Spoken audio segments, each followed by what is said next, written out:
What's up, guys? I haven't thought of a new intro. So, if you're looking for an update there, it's still what's up, guys? Thanks for coming and watching. So, we've got one of my pilot propeller dials, like World War I style.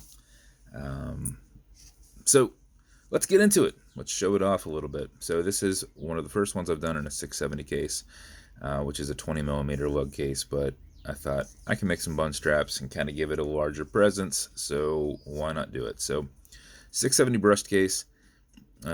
We got ourselves a, this was a stainless steel bezel, or I'm sorry, a stainless steel dial that I scuffed up and put in some brass ager, and it actually darkened everything up in the background. Then I sanded it down and pipped it, and it ended up turning out quite nice. So World War I style propeller. I also aged the hands. These are Omega style hands. Vintage brass bezel that we stripped down with hydrochloric acid and then polished a bit and then added some ager to it and just kind of let it turn how it's going to turn. So that's that part of it. We've got a black rotor in there, stainless steel movement holder going on around there, and a large window exhibition case back. And then we have our ammo pouch style 3-piece bund strap with brushed clasp. Bund is removable. You would just slide this out of here. You'd slide this out of here once your buckle's off. But the bund will come off if you would like it to. If you have a really large wrist and you need more space, just remove that bund. So this is fitted to that case back. Over time it will fit more and more and more snug as it's breaking itself in.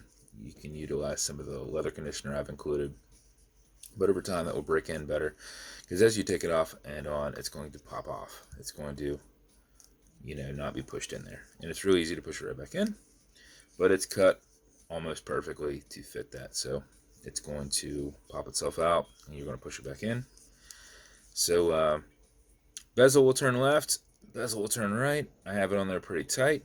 Not saying that north is 12 and east is 3, but in my head that's what those things are. Every east is to the right, but you can set it wherever you like. It's non-clickable bezel, so you can turn it left, you can turn it right. It does not click, but it is not right up on the side, and you got the bund, so you shouldn't accidentally bump it and twist it, right? So automatic mechanical, you can wind it, you can wear it, you can put it on a watch winder. But if it's completely dead or you're not going to be very active, make sure you pre-wind it some. And you can leave the bund on if you want, but it's a little tougher to get in there, right? At least to start unscrewing it. You can always just push it down. It does not hurt anything. It's going to bend right back. It's nice, thick Italian leather. So winding it's very simple. Wind is this direction. You hear it clicking. Backwards is nothing. So winding it this way is where you want to do. Winding it backwards does nothing, but it's a lot easier to keep your spacing. And wind like so. And I'm literally rolling my finger all the way down back here. So if you do this for 4 or 5 seconds before you put it on, even if you're not very active, you will keep it going. If you do this for something closer to 15-20 seconds, you'll max out your 31-hour power reserve, but you cannot hurt it. You cannot overwind it. Just keep winding away. If you pull it to the one and only click, you can now set your time. It's not a hacking movement, so it's going to keep moving. You'll also notice you've got a wobble crown. This will deflect lateral pressure on the movement. It will not transfer it into it, but I do kind of pull on it as I'm setting the time. Okay, Google, what time is it? It's 12:05 p.m. 12:05 p.m. And it makes it nice and easy to push right back over and thread down.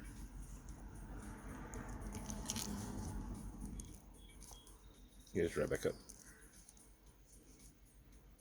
So if you notice, this is essentially flush with that case back. A lot of times when you get a bund, they don't have an opened up back window on them. So, and these pieces right here are extra thick. This is folded over and then taped and then stitched down. So you have extra thick heavy duty here, which kind of bends these the way it wants just because they're so thick.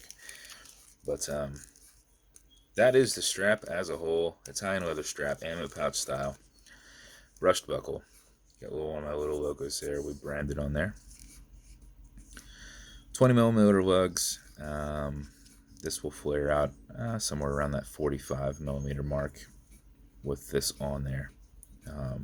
Obviously, this is coming out past that. Off-white stitching. So that is the build. As always, they come with color matching beads if it will focus on there too. This one will come in a propeller box. I don't know why it doesn't like to focus when I show new things. Brown propeller box. Will come with leather conditioner. I'm sorry, watch cleaner. As I'm looking at the leather conditioner. This is good on all glass and metal parts, which is everything here. So if you need to clean your watch up, that's good on all glass and metal parts, non-streaky, non-toxic, non-residue. And lastly, that leather conditioner I was trying to reference. This is good to keep that strap perfectly nice and soft. If any parts are hard or you're trying to get them to be more malleable, just apply this on there, let it soak in, remove any excess a little bit, will go a long way, and we'll keep that strap perfectly soft. And then we have some fine scratch remover. This is Novus 2 from Amazon repackaged. It's Essential Act Poly Watch, and the purpose of this is if you get a scratch on this acrylic glass, you can put a tiny bit on it and buff against it, filling that scratch. Generate some heat with your thumb behind your microfiber and polish it for about 15 seconds, and it should be perfectly smooth and shiny and no more scratch. Only use what you need because the rest is going to soak into your rag and get pushed all around the dial and possibly behind your bezel. So just use what you need and it will be perfect. So that is that build, World War I prop build with an actual brass bezel on there. So hopefully you like it. And if you want me to make you something, reach out and I'll see what I can do. And if you want to continue to see videos like this, like and subscribe as I put them up all the time. Thanks, guys.